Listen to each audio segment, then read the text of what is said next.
Je vais vous décevoir, l'argent facile n'existe pas.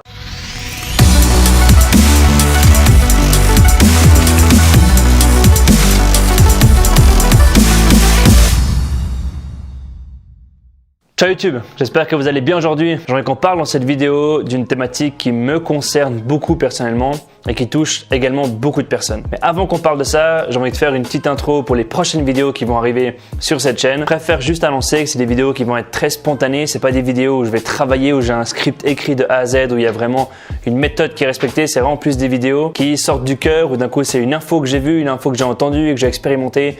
Et du coup j'en parlerai à travers ces vidéos. Donc c'est une façon plus simple, spontanée et authentique de parler directement avec d'autres personnes.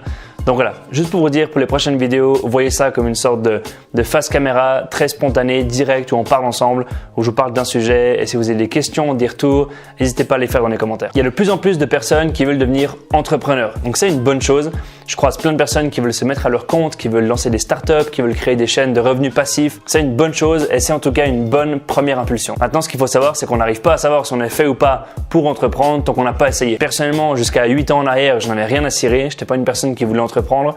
J'ai testé, j'ai adoré et j'ai croché. Alors qu'à l'inverse, j'ai des potes ou des personnes que je connais qui m'en parlent depuis 10, 15 ans, qui veulent entreprendre et qui ont essayé, qui ont lancé une startup qui, après 3 mois, n'a pas fonctionné et qui ont abandonné.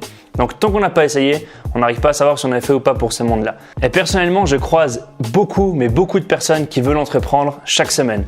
Des jeunes, des moins jeunes, des hommes, des femmes, plein de personnes qui veulent se mettre à leur compte. Donc, je trouve ça beau, mais ce qui me fait peur, c'est qu'à chaque fois que je parle avec elles, j'ai l'impression qu'elles sont fait avoir. Qu'elles sont fait avoir par des fausses croyances, par des fausses pensées, par des fausses infos qu'on leur a données.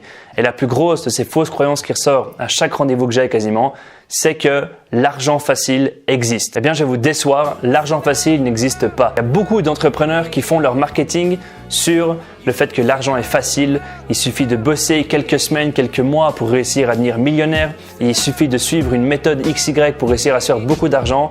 Donc, je comprends ces personnes, je respecte leurs envies et leur marketing, mais il faut bien comprendre que c'est du marketing. Ce qui, moi, me dérange personnellement, c'est qu'il y a plein de personnes qui sont plus faibles mentalement, des personnes qui ne connaissent pas encore beaucoup ce monde-là, qui vont se lancer, qui ont plein de super projets, qui ont des monstres bonnes idées, des monstres bonnes envies et qui ont juste une très très belle énergie qu'ils ont envie de déployer dans leur projet, mais ils vont se faire avoir par des fausses méthodes, par des fausses infos qu'ils vont recevoir.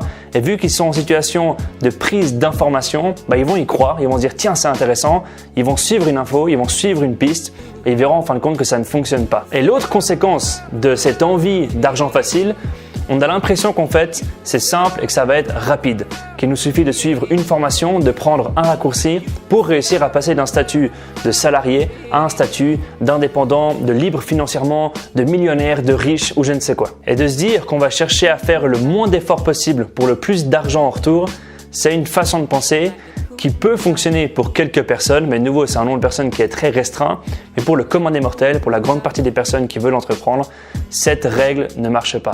Donc cette vidéo va avant tout s'adresser aux personnes qui veulent entreprendre, aux personnes qui veulent créer un projet et qui veulent mener à bien une idée ou une ambition qu'elles ont eue. Donc pour commencer, ne cherchez pas les raccourcis, ne cherchez pas la facilité, cherchez plutôt la valeur. Cherchez ce qui a de la valeur et ce qui apporte réellement quelque chose de concret aux gens. Donc pour commencer, ce qu'il faut, c'est forcément trouver une idée qui apporte de la valeur. Et ça, c'est un bon point de départ, c'est une bonne question à se poser.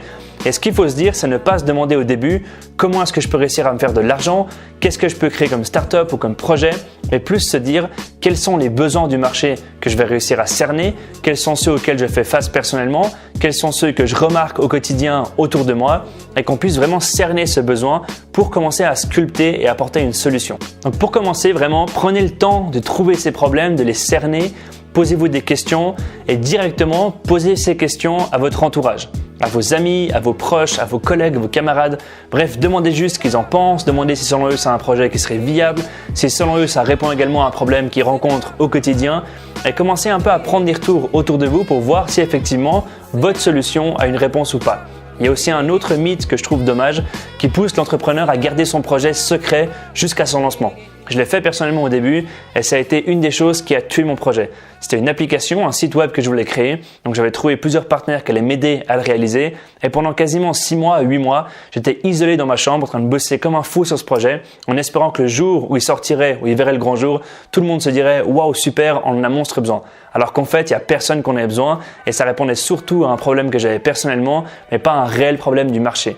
L'avantage en confrontant notre idée aux personnes de notre entourage, c'est qu'on a directement du feedback, du retour constructif qu'on peut réussir à prendre, à avaler pour réussir un peu à sculpter, modifier, raffiner son projet. Du coup, vous aurez déjà fait un travail de recherche, fait un travail de marché indirectement et vous aurez déjà fait une sorte de travail de feedback pour voir s'il y a moyen d'avancer ou pas dans cette direction. Ce qu'il faut garantir, c'est que les clients soient là, au bord de la porte, prêts à vous dire « je signe, dis-moi où je paye ». Et c'est vraiment ces clients-là, ces premières personnes qui vont décider si votre projet va aboutir ou pas. Je connais beaucoup de personnes qui ont essayé cette méthode et qui ont vite commencé à impliquer les clients potentiels dans leur processus de réflexion, ce qui fait que dès que le projet a été lancé sur le marché, elles ont très vite eu des personnes qui sont venues pour dire « je signe où, je suis intéressé à bosser avec toi ». L'avantage, c'est qu'on a vite du cash flow, c'est qu'on a vite de l'argent de la part de clients et on peut commencer à réinvestir dans de la recherche, du marketing, de la communication, des choses qui sont utile et vital pour qu'on puisse avancer. Et vraiment garder en tête tout le temps que tout ce qui a de la valeur prend du temps. Ça va prendre du temps, ça va prendre des sacrifices, ça va prendre des moments de doute, ça va prendre des nuits blanches. L'argent facile n'existe pas. Le succès facile, ça n'a aucune valeur, ça n'apporte rien et ça n'existe pas malheureusement. C'est pour ça qu'il ne faut pas être intéressé uniquement par la destination et plus par le voyage, tout le trajet que vous allez faire pour entreprendre. J'ai eu jusqu'à maintenant 5 projets différents. Donc c'est environ un projet par année où chaque fois j'ai testé, j'ai évolué, j'ai avancé, ça a marché, pas marché, j'arrêtais, je continuais. Vraiment en fin de compte, c'est cette croissance, cette avancée qui a fait en sorte que je puisse vraiment réussir en fin de compte à avancer, même si je foirais, que je plantais, peu importe. Pour moi, c'est de l'info que je pouvais prendre avec moi. Donc ceux qui vous diront que c'est facile et rapide, dites-vous bien que leur business, c'est vous. Leur but à eux, c'est de faire du marketing pour réussir à vendre leurs produits, leurs formations et faire croire que c'est vite faisable. Toutes ces personnes qui ont réussi ont grandement réussi en partie grâce aux formations qu'elles ont vendues. Il y en a qui le font très bien. Il y a une personne que je suis sur YouTube qui s'appelle Théophile Hélier et lui, j'aime beaucoup son contenu. C'est un gars très humble, très respectueux qui a visiblement bien réussi sa vie et qui maintenant va essayer de documenter un peu ce qu'il fait, mais il a vraiment réussi à créer de la valeur. Et lui, par exemple, maintenant dans ses vidéos, il dit souvent ça va prendre du temps. Et il y a d'autres personnes qui le font de façon moins respectueuse, de façon plus agressive et qui vont dire aux gens « Prenez cette formation et en 48 heures, vous allez créer une boutique qui vous générera 40 000 € par mois. » Donc malheureusement, c'est un message qui va peut-être fonctionner pour une personne dans le tas qui aura le produit parfait, mais le reste des personnes, c'est à elles que je m'adresse à travers cette vidéo. C'est ces personnes qui vont se manger un mur, qui vont se dire à un instant « Merde, ça ne fonctionne pas, pourquoi j'ai investi 1 400 € là-dedans, j'ai pas eu de retour ?» Et c'est des personnes qui ont peu de ressources et qui vont prendre ces ressources en pensant le mettre au bon endroit, mais en fin de compte, c'est pas là qu'il faudrait le mettre. Donc voilà pour cette vidéo, j'espère qu'elle vous aura apporté quelques infos concrètes et intéressantes pour les personnes qui veulent se lancer. Je vous y encourage à 300%, je sais que c'est un très beau parcours qui vend beaucoup de rêves très souvent. Mais vraiment, dites-vous bien que c'est votre parcours, il n'y a pas un parcours à suivre. Chacun va se créer son propre parcours. Perso, j'ai fait l'erreur de me comparer au début à beaucoup de personnes qui sont lancées et qui ont bien réussi maintenant dans la vie. Des personnes qui jouaient aussi un petit peu avec cette image de facilité, de succès, on va dire vite atteignable. Et le problème, c'est que ça m'a moi aussi dérangé à me dire mais pourquoi, comment est-ce qu'il l'a fait? Il l'a fait en 2 mois, en 3 mois, j'en suis à 8 mois, 9 mois, ça marche pas, je suis nul. Et en fait, on commence un peu à se dévaloriser, on commence à se sous-estimer, à se dire qu'on n'est pas assez bon, qu'on n'est pas assez doué, qu'on n'a pas les compétences pour y arriver. Vous les avez. Prenez juste le temps de les créer, les développer, les enrichir et ça va fonctionner. Merci d'avoir regardé cette vidéo. On se retrouve du coup la semaine prochaine pour une nouvelle vidéo. N'oubliez pas un truc, souriez à fond, ça fera une immense différence. Et n'oubliez pas non plus que tout ce qui a de la valeur prend du temps. Ciao!